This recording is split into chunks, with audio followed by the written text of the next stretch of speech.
Hi, welcome to Ms. Cooper's art class. Today I'm going to show you how to do the double crochet stitch, or if you're in the UK, this is called a treble stitch.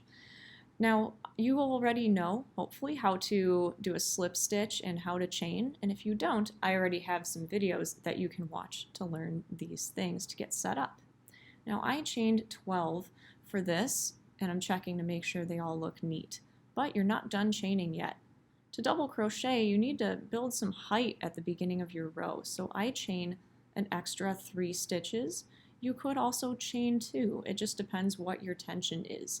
Different books or instructions will tell you different things. I just know that 3 works for me, but you can try 2. So now I'm going to count 1, 2, 3. That's part of my stitch. 4 chains is going to be the chain that it belongs to if I were to stand it up in there. So I'm going to look at that 5th chain from the hook. I will yarn over and I'm going to put my crochet hook through the back loop of that. Now different instructions will sometimes tell you to go through 2 loops. I just go through the back. So once we yarn over, we pull through that loop. We will yarn over, pull through the next 2 loops, and then yarn over, and then pull through the next 2 loops. But let's see that again. So I'm going to go to the next available chain, yarn over, insert my hook into that chain. I will yarn over, pull through that first loop, yarn over, pull through 2, yarn over, pull through 2. Let's see that again in slow motion. I will yarn over, go into the 1 loop here, yarn over, pull that loop off. Yarn over, pull through the next 2, and then I will yarn over again, and then pull through the next 2, and you can see my yarn splitting here, which really slowed me down. You do the rest of the row the same way, and in my head I usually say to myself 1, 2, 2, 1, 2, 2. To remember the number of loops I'm pulling through, because you see I go through 1, then I pull 2 off of my hook, and then I pull another 2 off of my hook, yarning over in between every single step. You'll also notice the end curling just a little bit. That is okay. That's an okay thing to have happen because it will straighten out after a while. Even on the last chain, you will continue to do the same thing. Yarn over, grab the 1 back loop there, yarn over, pull it through. Yarn over, pull through 2, yarn over, pull through 2. And if you stick around for a moment, I'll show you how to start your next row so that you can continue to build some height. So let's finish that last stitch here, and then I'll show you how to do your next row.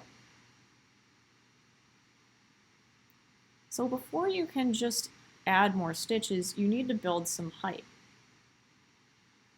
Before we do that, let's look at the texture we've made. You can see each individual stitch if you pull on it because they all make little posts or pillars, and the top of each stitch has a little V shape. So that's how you know which stitch is which. I'm also counting my stitches to make sure I have the same number that I chained so my project doesn't increase. So I will chain 3 now to build some height, kind of like I did at the beginning.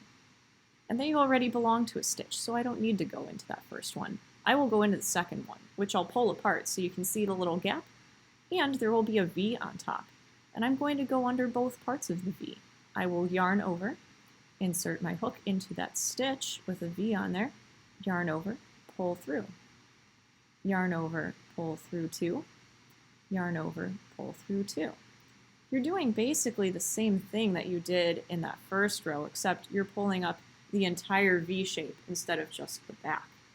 Some people might have you do it a little bit differently, or instructions will say front post double crochet or front post or back post double crochet, but that just depends on the instructions. So you can always follow those and do these a little differently. This is just, the basics here. I'm going to speed up the rest of this row so you can get another look at how to start another row, and so that you can see the texture. So I've sped this up for you so you don't have to skip ahead. although you certainly can if that would make your life easier. Or you can just sit here and crochet along with me and pause the video. Once I get to the end of the row, I'll just put in a regular old double crochet, nothing fancy about it. Let's look at this texture that's building up. Isn't that neat? And it builds so quickly because it's double crochet. So I will again chain 3, skip that first stitch and go into the first available stitch to continue my row. You'll notice this piece is growing very quickly. Double crochet is one of the most efficient stitches you can use for your yarn, and it's great for things that you need to work up quickly, like last-minute presents for other people. It's also a lot softer and less stiff than something that's been completed in single crochet.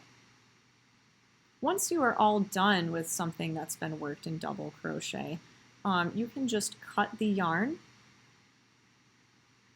And this is the same for single crochet or anything else, but you can just simply snip the yarn, yarn over, and then pull through to finish it off. And it should hold pretty well, although I would always recommend weaving or tucking in your ends.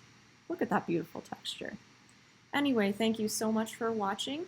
Please let me know if you have any questions down below in the comments, like if this was helpful, and subscribe for more. Thanks for watching.